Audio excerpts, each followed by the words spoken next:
We are finally together again, and I could cry. I'm so happy about it. You guys, welcome to season 2 of Growing Pains. New branding, new season, new year. But guess what?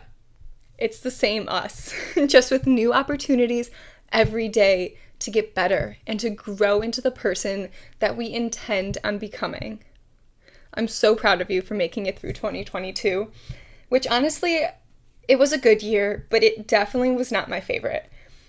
It was a year of some serious alone time for me, of figuring out life after college, of what felt like starting over in some ways, of exploring, trying a ton of new things, but also with a touch of sadness, loneliness, confusion, but with a lot of lessons and family time and growth.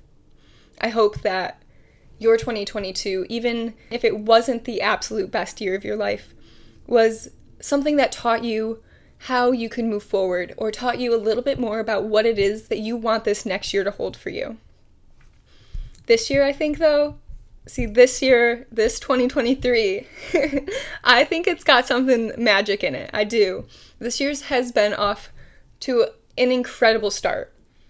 And I can say that there's something that feels a little bit different about this year. Maybe we finally have gotten over that hump of, trying to get over the COVID years that we lived in. Or maybe the collective energy is just a bit more hopeful or upbeat. Or maybe this truly is going to be a year unlike any other, filled with the rewards of all of the hard work that we have been putting in. I am hoping that it's the latter. But no matter what it is, I have a really, really great feeling about this year, and I am wishing the best for your guys' year, because I hope that you are here to follow along on this journey throughout all of 2023 with us. Before we jump into today's topic, I want to say thank you. Thank you for being here, for showing up for yourself, for showing up for this community. We surpassed our first season's goal for downloads and listens, and you guys, I am so grateful for the community that has formed around this show, a show that truly was really just meant to be an outlet for me to explore my thoughts and to understand the moments and lessons in my life in a little bit more depth. And it has turned into so much more. It has turned into a place where I feel safe. It has turned into a place where I know it is helping others, and where I'm hearing from you guys every day in my DMs, and I'm having conversations, and it's making me feel seen because you guys are saying that you're feeling seen and heard. So thank you for that. I love hearing from you guys, like I just said, and so you know, my DMs are always open. And if you guys have a sec and you love this show, leave us a 5-star review wherever you are. If you're listening on Apple Podcasts or Spotify or Google, that'll help us to continue to expand this community, get even more amazing guests on. I'm so excited for the lineup we have this year. And also just bring this conversation about taking care of ourselves to a larger platform. So without further ado, let's talk about being alone. A lot. There's a separation between loneliness and being alone. An entirely emotional separation. The understanding of how our emotions affect the time we spend in our heads is vital to identifying why we may feel lonely, even though we're surrounded by people. But it's also the key to being perfectly content, happy even, while we're completely alone. Being alone can be a choice or a product of our daily routine. Either way, it's defined as the physical act of just spending time alone with ourselves and only ourselves. Loneliness can also be a choice or a product of our daily routine, but is defined as a longing for connection with people, even if you're surrounded by them. Here's the thing about loneliness. When we take a deeper look into our lives, really evaluate where we spend most of our time, what the conversations we have with our friends are about, how we spend our mornings and our nights, we can kind of begin to connect those dots into where that hole in our social life is coming from.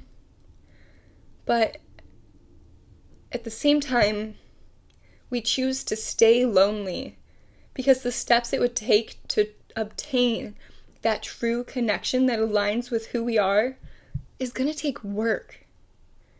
And we're scared to explore that unknown space. And it's okay to be scared, But it's like our brains begin to trick us into thinking that feeling alone and living in loneliness is more comfortable than reaching for what we truly want, when that is not the case at all. This can also be why, as you begin to go on your growth journey, as you begin to put yourself first, you can often begin to feel lonely. You can not only just begin to spend more time alone, because when you begin to focus on yourself and go into your selfish era, that's what you're doing. You're doing things that you love, and typically those things are by yourself or with a good friend who is hopping on the same activity as you. But as you begin to enter that era and enter into a phase of personal growth, we have to let go of that past version of ourselves that we are trying to grow from, that we are no longer wishing to be like.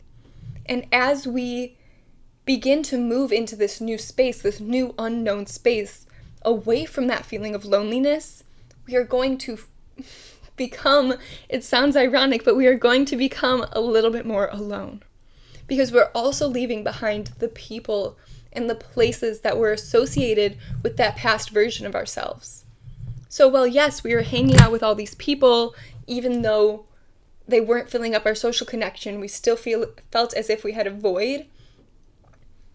We're now trying to separate ourselves from the people who were creating that void and move in the direction of a life and of experiences and of social fulfillment that will fill up this desire to want to be seen, to want to connect with people. But on the way there, we're letting go of those people who we were surrounded with. We're spending that time alone. We are spending our time deeply with ourselves and opening up space for that next step for ourselves. We're opening up space for new social connections, for new experiences. And in the midst of all that, you can kind of get caught up and be like, am I not making progress?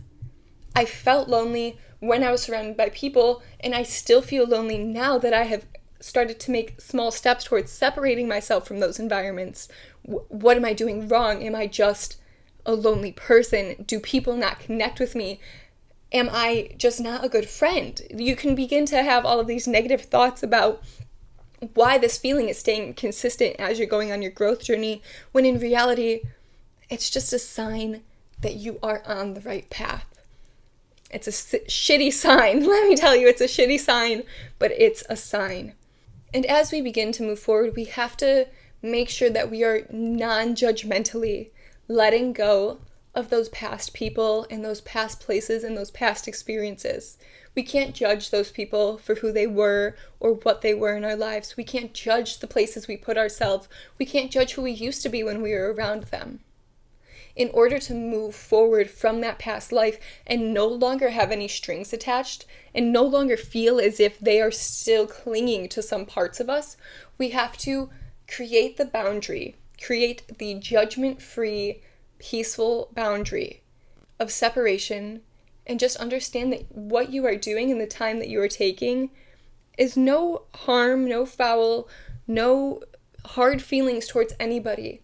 It is strictly because you want to take your life into your own hands and you want to be doing these things for yourself so that you feel better. And that is enough of a reason to leave behind any person, any place, anything if it's not feeling right for you. As we begin to non-judgmentally let go of those people and those places and those things in our past, we begin to open up this new space in our lives, the space for opportunities, the space for new social interactions, the space for, who knows what could come into picture. And I think that I'm finally in this place in my life right now where I am beginning to see the filling of my open space in my life. It's kind of hard to visualize as you think about it. You're like, okay, where are all these spaces? How am I getting them? But in your mind, you can only process so much information. You can only be with so many people before you're filled. You're filled up, your energy is taken, it's being sucked in a million different directions. And so imagine it like this. Imagine you have 75 percent of your glass filled up all the way. And that other 25% at the top is, untouchable space. It's only for you. But that 75% that's filled is filled with that past version of yourself. It's filled with the conversations you were having with your friends. It's filled with negative thoughts about people you guys used to talk about. It's filled with the job that you were in that you hated. It's filled with the remarks from your boss that made you feel like shit. It's filled up with drinking. It's filled up with the time that you're spending complaining as you're on the road. It's filled up with all of this bullshit, okay? And as we begin to non-judgmentally empty out that cup, release all of those things from our lives, begin to take small steps towards no longer accepting those things for ourselves, no longer feeling as if they're filling us up, as if they're feeding us, we now have, look at that, another 25% to bring in something that is filling us up. Maybe that's a new gym routine. Maybe that's a new social situation. Maybe you found this new group of friends who are incredible and you want to make sure that you have the space and the capacity in your cup to dedicate enough time to nurturing that relationship because they make you feel good. So as you non-judgmentally let go of those old situations and places and things, you make so much more room for endless opportunities, for new capacities to come into your life. You make room to show up for yourself and to show up for this new version of you that you're creating. I mentioned before I went on that little rant that I feel like I'm in that place right now. I have lived my life this past year since graduation kind of alone in the sense of physically being alone. I have my best friend here in Chicago. I have my boyfriend who's long distance. That leaves me with my family and my best friend basically. And I get to see my boyfriend once a month and I get to see my best friend when we can, but we're on different paths. We're on different schedules. She's got her work life. I've got my work life. My family's in and out of the house. I'm in and out of the house. It leaves me with a lot of alone time. But here's the thing. I've learned to begin to befriend my loneliness. For a while, it hurt. For a while, I was like, why do I not have a lot of friends? Like, who am I supposed to be reaching out to? Where am I supposed to be looking for these friends? Am I in a bad place in my life because I'm 22 years old, fresh out of college, and I don't have a lot of friends? I didn't leave college with a ton of friends. And that loomed in my head for a while until I became okay with the fact that a lot of those people were not the people I wanted to be my friends anyway. And I'm okay with that. I'm okay with not wanting to put myself back in old situations because who I was in college is not who I want to be now. And so as I began to non-judgmentally let go of some of those people and some of those places, I have come into this new sense of awareness, this new ability to take on friendships from places that I never thought that I would find friendships before. I have met an amazing group of women here in Chicago. I have made an amazing new boss out of one of my jobs, and she is a mentor. She is everything that I've hoped to find in a person here in Chicago. I have nurtured my friendship and allowed me and my best friend to take on new responsibilities and new opportunities together. I have expanded my relationship with my family. There are so many things that I've opened up space for because I let go of the want and the need to have a million friends all the time, right? And as I began to go through this process, I realized that I was using a similar trick to how I also overcame my anxiety. And it was that when I sat with my emotions, when I sat with that feeling of being lonely, not just being alone, but physically feeling lonely, I had a unique opportunity to learn something new about myself. I got to sit down and understand where these emotions were coming from, to understand that maybe I felt as if I was lacking in some area. Maybe I felt insecure because there weren't a million people around me and I thought that that's what was supposed to be happening, right? And so when I got to this point to understand that maybe it wasn't that. Maybe it was just some deep insecurity rooted inside of me that I needed to overcome to move on to this next step. it opened up a whole new door for me. I realized that every time I felt lonely, I got the opportunity to just sit and think about where that feeling was coming from. Think about why I was feeling that way. Turn that feeling into a friend. Ask it what it was trying to teach me. And as you begin to learn more and more about yourself, as these emotions come up, whether that's loneliness, whether that's anxiety, whether it's a bit of sadness, no matter what it is, you learn something that is meant to be brought up in your life. None of these emotions come up for no reason. And understanding and having that self-awareness of your emotions then allows you to move forward disconnected from however they're making you feel, right? A lot of the time we go around our days and these emotions come up and we allow them to take over. We allow them to rule how we feel every single day. As you befriend your emotions, you can go through your day just as you are.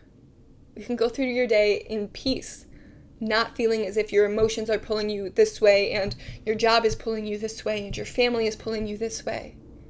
You can keep your emotional balance in yourself and give to those other parties that may be needing from you while still feeling at peace with yourself, feeling as if you have a full understanding and full awareness of where you are at in your life.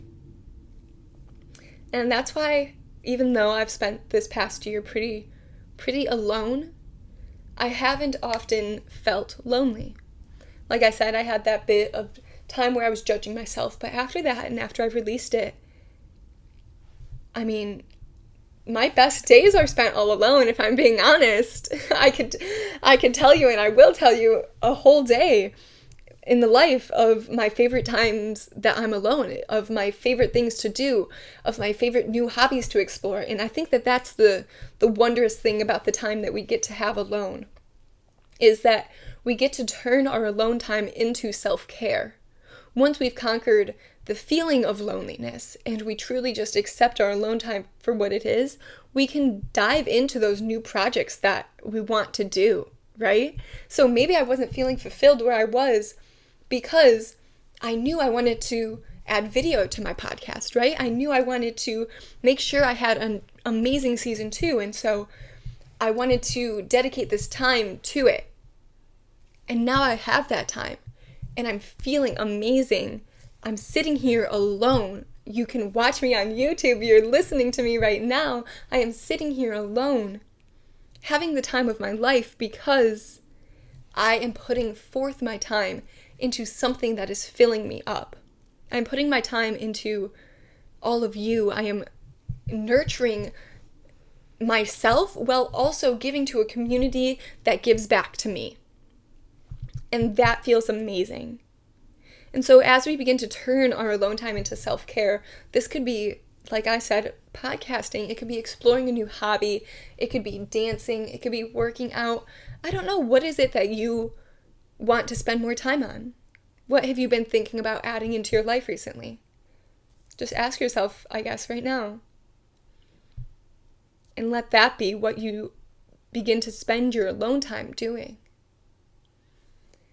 So, with that being said, I would love to tell you what some of my favorite activities are when I'm alone. So, most of my days look different. Actually, like every single one of my days look different in the week. I have quite a few jobs, and I am hoping to really focus in on the one that is bringing me the most passion. Well, the 3 or 4 that maybe are bringing me the most excitement. I struggle with truly letting go of things, but as I overcome that fear and that struggle, I know that my life will, begin to smooth out and everything will fall into place better. But every day for me looks different, and most of my days are spent alone, but most of my days are filled with things that I love. So I'll wake up, I'll do my morning routine, which is all spent alone, basically. I'll stretch in my room. I'll do a little Pilates if I need to. I'll meditate. I'll journal. I'll take time for myself and only myself in that space. Clean my face, clean my room, fix my hair if it's looking a mess. And then my next step would be either to get coffee or to jet out the door and go to Pilates for my teacher training. And so either way, I'm either grabbing a coffee and hitting the coffee shop to then therefore do work alone. So I'm sitting down, I'm doing my laptop work, I'm editing for the social media agency that I work for, but I have so much fun sitting at the coffee shop, you guys. It is one of my favorite activities to do. Like if somebody came up to me and was like, oh, what's your favorite pastime? Sitting in a coffee shop. Like I could be doing absolutely nothing and just sitting there and I could be having the best time of my life. I don't know why. It's something about the environment. It's something about the energy in a coffee shop. I think it's also something about feeling safe. I have a big thing about feeling safe in spaces. And so that is one of my favorite places to spend my alone time. But then if I'm at the Pilates studio, I'm surrounded by people there, most definitely, but I'm doing my Pilates on my own, or I'm just teaching one other person. And in that time, I'm also taking care of myself. I'm learning a new skill of Pilates. I'm learning how to teach, or I am nurturing my body and I'm getting in physical movement. And then from there, my days can vary and vary and vary. But as I begin to spend more and more alone time, I also begin to look into new things that are exciting me, like coaching people or reading new books or exploring a plant shop and buying new plants for myself, or going to buy this beautiful new chair that I'm sitting in and I am so excited about. It's the little things. It's the continuing to stay curious and continuing to explore new things. It keeps us childlike. It keeps us wandering and in that human experience. And so I hope for you that if you are in a time of feeling lonely, or if you're in a time of just being alone, that you really sit and think about how you're feeling. You sit and ask yourself why certain emotions are coming up for you, and then you ask yourself what it is that you want to be doing. And you just do it. No judgment. No hard feelings. Take it into your own hands and allow yourself to feel that childlike exploration again. Allow yourself to take on the new passions that you hoped would come into your life. I'm rooting for you and I hope that you do them. And if you do, tag me in them. I want to see how you spend your day alone. So let's jump into a new little segment that I just actually found while I was exploring the other day. How crazy this all comes together. So like I've been saying, you can now watch us on YouTube, and I went to this vintage store on my way home from my job with the sports team that I work for in hopes to find a little table that would like sit in front of this chair that I'm sitting in, because you can tell right now I don't have the best setup. But I was looking for a table and I didn't find one, unfortunately. I'm still on the hunt for the perfect one for this space, but I did find this little box of matches. It's fake matches, but it's called Spark Courage. And it's 50 ways to be bold. And so I figured that maybe after every episode, we could shake it up, give it a good little shake, and we're going to pick one out. And that will be the thing that we focus on or do together in the week until we get to talk again next week. So I just opened it, closed it. We're going to take a look at what our stick says. Oh my God, it's perfect for this episode, you guys. It says, what do you believe you're not good at? Do one thing to get better. Look at a new way to spend your alone time this week. What's one thing that you don't think that you're thriving at, but you enjoy? Or maybe you don't enjoy it, but you'd like to see if you can get better at it. Let's do that. This week, I will do this too. We're going to ask ourselves, what is it that we believe we're not good at? Okay? And then we're just going to do one small thing. It can literally be one little minuscule thing towards it to see if we get better or just start getting better. Wow, I love that. All right, let's jump into my next, a segment that I have decided not to get rid of. My now. It's kind of honestly hustle, grind, girl boss era. Like, I'm ready for this year to be full of everything that I have been working for, and I'm willing to put in double time on my work to get it. And so that is my now. Hustle, grind, girl boss era. My new. You guys, can you tell I'm excited about this new? You can watch us on YouTube. How fun. We now have a video format available for Growing Pains, and that is filling me up. That's making me feel really excited. That is our new. We also have new branding, new Instagram. So many great new things going on this year. And then my next. This has also been my next and my new for quite some time. As you can tell, it's taking me a bit of time to figure it out.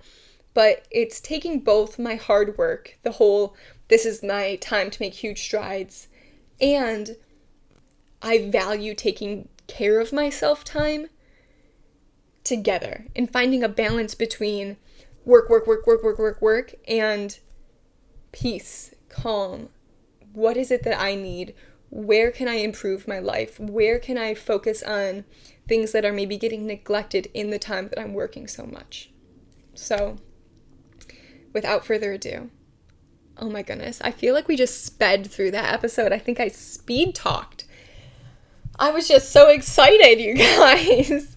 But without further ado, let's wrap it up and look ourselves in the mirror. Oh my goodness, this whole new setup, you guys, I didn't put a mirror in front of myself. Hold on, I'm gonna have to look behind me and say, Olivia, I love you. Olivia, I love you. Everybody, look in the mirror. Tell yourself you love yourself, no matter where it is that you are. If it's in your car, on your walk, whatever it is. I want you to know that I love you. That is so much more worth sticking around for. I hope to see you all next week. Hear you all next week, maybe. I hope to hear you even before next week. Chat with me somewhere on socials. I want you to drink so much water and ask yourself, what is it that I don't think I'm good at, and how can I do one thing to get better? Until next week, sending you so much love, sending you so much light. I'm so excited for this new year. Talk to you later.